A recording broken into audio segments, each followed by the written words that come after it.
A gente vai falar sobre o STF, né, e a fixação das 40 gramas e das 6 plantas fêmeas. Muita gente pergunta, e agora, vai cair os habeas corpus? Vão continuar dando os habeas corpus? Preciso tirar um habeas corpus ainda, doutora? Mesmo que o STF tenha decidido por 6 plantas, eu devo fazer o habeas corpus?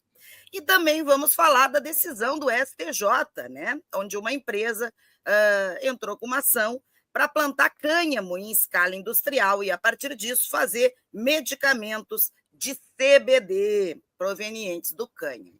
Então, seja bem-vindo aí, doutor Akhenaton, doutor Ian, doutor Constantin. Queria ouvir um pouquinho a opinião de vocês. Bem, o que nós vemos aí é o seguinte, nós vemos um processo, há muito tempo a gente falava sobre isso, né, que a gente já estava num processo de semi-legalização, não é uma palavra correta, né, mas a gente já estava passando por um processo do qual já estava caindo mais ou menos uma pressão social sobre o uso, havia de fato um entendimento que comunidades, uso medicinal, e isso durou algum tempo, durou alguns anos na realidade, né, a gente trabalha sempre com uma certa lentidão, e claro, vai se acumulando problemas, e esses problemas acabam chegando no judiciário, e o judiciário acaba tendo que tomar posturas, o acesso à justiça, o acesso à saúde, de uma forma mais ampla, que só poderia ser feito pelo legislativo mesmo, né? Então, na ausência do legislativo tratar isso dentro de um enquadramento legal mais consolidado, amplo, democrático, discutindo, né, em suas comissões, acaba sobrando, obviamente, né? E a gente vê esse conjunto de decisões importantes recentes, né? O STF e agora o STJ, tendo essa postura. O que até gostaria de aproveitar também para colocar uma pergunta, né, para a gente escutar os colegas. Eu sei que o doutor Constantin, eu sei que a doutora Bianca também dominam muito essa questão de regulamentos, normativas, né, da saúde, e porque me dá a impressão que essa decisão do STJ ela é bastante contida, na medida em que ela vai construir em cima dessa decisão uma espécie, não vou falar uma demonização, mas vai nutrir um certo medo do THC, né? Por outro lado, ela vai tratar, obviamente, o CBD como uma substância, então, portanto, não mais enquadrada dentro do campo das drogas, chega a dizer isso, que, olha, que não é tema de droga, porque CBD, né, não é só o THC e tal. Eu não gosto dessa separação, acho que ela é prejudicial para o campo da discussão canábica. Eu gosto de pensar a planta como um todo, né, o full spectrum, sobretudo em campo medicinal. A gente está falando de uma série de canabinoides e de outros elementos, terpenos, etc., que produzem efeitos em conjunto, né, efeito comitiva. E aí também tem uma questão, e a minha pergunta seria essa, porque ali, primeiro que é industrial, né? A gente não está falando de cultivo, de liberar cultivo doméstico, associativo, não é nada disso. Ali trata-se de uma discussão industrial do cânhamo, né? Usam-se, faço questão de fazer uma separação de linguagem ali de maneira forçada, né? Porque, bem no fim, né, o nome que se dá à maconha, ela vai estar dentro desse enquadramento mesmo. Você às vezes não quer tratar com maconha, você fala cannabis medicinal, né? Porque daí parece que é uma outra coisa. E aí o cânhamo entra dentro dessa discussão também. É claro, são plantas com uma genética, com fibras longas, né? Ou com, como já disse ali, com uma baixa quantidade de THC. Agora, o que me parece interessante discutir, talvez em relação ao STJ, claro, não é né, assim, não é uma grande revolução no sentido que vai permitir, digamos assim, colocar um ponto final e o começo de uma nova história em relação à saúde, em relação à cannabis medicinal, em relação à liberdade do cultivo da planta, que é o que nós desejamos muito aqui na SBEC e outras associações e outros grupos que discutem isso. Mas também tem uma questão que eu fiquei curioso, que é a seguinte: vai precisar de uma regulamentação. Então foi dado um prazo para que a Anvisa crie essa regulamentação de como isso poderá ser feito, e eu tenho a impressão de que isso será feito de uma forma ainda mais restritiva. Então, criando, por exemplo, um controle, né, bem técnico, no sentido de produtos, de etapas, de procedimentos, de distâncias, de alturas de muro, de uma série de quesitos que vão tornar ainda mais seletivo e, digamos assim, elitizado o cultivo dessa, né, dessa substância, dessa planta, o que vai afastar, por certa medida, digamos assim, a discussão de outros grupos que não são esses grupos que conseguem fazer esse grande aparato cultivarem também.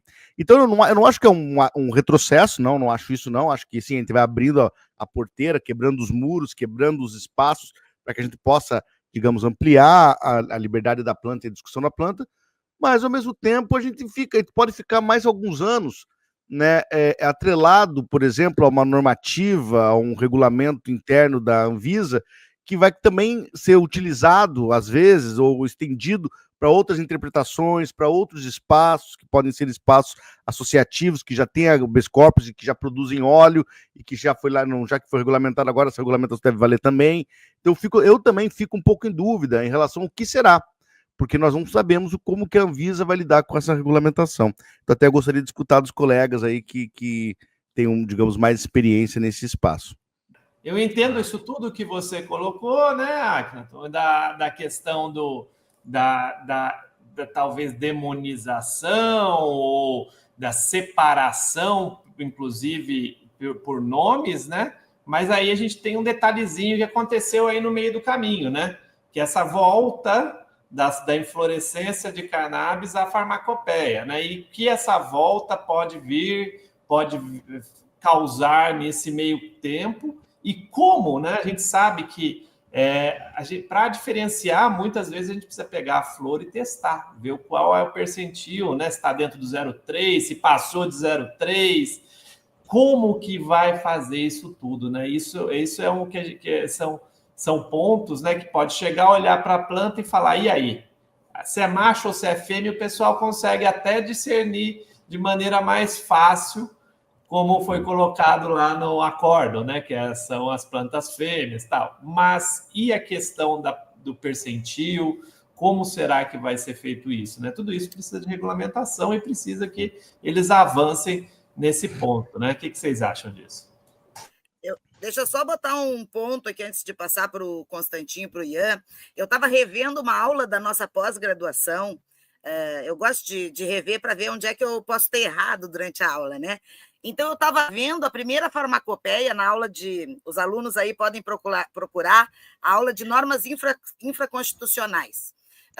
Eu trouxe a história das normas e eu trouxe a primeira farmacopeia.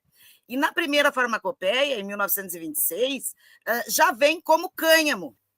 Aí, após isso, a gente teve o Código Penal, 1940, que traz um adendo onde ele coloca, além do cânhamo, cannabis sativa, índica e daí ele bota maconha, meconha, liamba, diamba e qualquer outro nome chulo que possa ser dado para a maconha. Então, na verdade, se a gente voltar a 1926, a gente já vê lá o cânhamo como representante da maconha, que a gente sempre fala, né? A maconha estava na primeira farmacopeia, mas estava com o nome de cânhamo, né? E o que traz agora nessa decisão do STJ falando, né, é a questão novamente do cânhamo, do hemp, né, com essa limitação de THC, ou seja, mantendo o higienismo que a gente tem aí há mais de 100 anos, né? Então, vamos falar um pouquinho disso. Quer falar, Ian? Depois quer falar o Constantinho? Posso falar um pouquinho, sim. É isso, né? O cânhamo, nos países que fizeram essa diferenciação, é bem antiga, né? Diferenciação entre o hemp, que seria o cânhamo, e a marihuana, que seria a cannabis com THC. Isso me preocupa também, no mesmo sentido que o doutor Akhenaton, porque acaba que a gente trata não a planta como medicinal, mas sim uma molécula isolada da planta, aquela história que o Osmar Terra vende por aí, né? Que não existe a maconha medicinal, uma molécula isolada, que é o CBD no caso, né? E a gente acaba, né, esquecendo, né, o potencial terapêutico também do THC, que muitas pessoas que usam para dores, muitas pessoas que usam para fibromialgia, que necessitam justamente do THC para resolver, porque o CBD só não resolve. Fora a questão também do efeito comitiva, né, de você utilizar toda a planta para você ter aquele efeito dos canabinoides regulando, né, o CBD regulando o THC e fazendo também a utilização de menos quantidade do medicamento, né. E uma preocupação que eu vou levantar também para os colegas aqui é que, a partir dessa diferenciação entre maconha e cânhamo, e a partir dessa determinação do CBD, né, como medicinal, surgem também a questão dos canabinoides sintéticos, né, os semissintéticos, que são o delta-8, o HHC, que em alguns países, por exemplo, na Itália, né, tem essa regulação, a Europa tem a regulação do cânhamo, e alguns países que tem essa regulação do cânhamo acabam vendendo o cânhamo, né, como cannabis, em lojas, na Itália, Veneza, tem várias lojas de maconha, dizendo que é maconha, mas é cânhamo. Lá eles chamam, na Itália, de cannabis light. E muitas vezes essa cannabis vem justamente, né, borrifada com canabinoides semissintéticos, que seriam o delta-8, o HHC, e que já muita gente alega, né, que a cannabis não tem estudo suficiente para a gente dizer que é uma planta segura, mas e esses canabinoides semissintéticos, né? Como é que a gente vai saber a segurança, a procedência?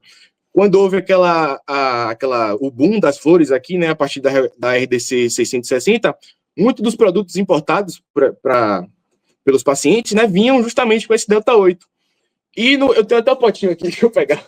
E aqui nesse potinho, que é importado, né, dos Estados Unidos, vem dizendo que a agência sanitária dos Estados Unidos, o FDA, não entende esses canabinoides semissintéticos como medicinais, né? Então, fica essas considerações aí para os colegas também.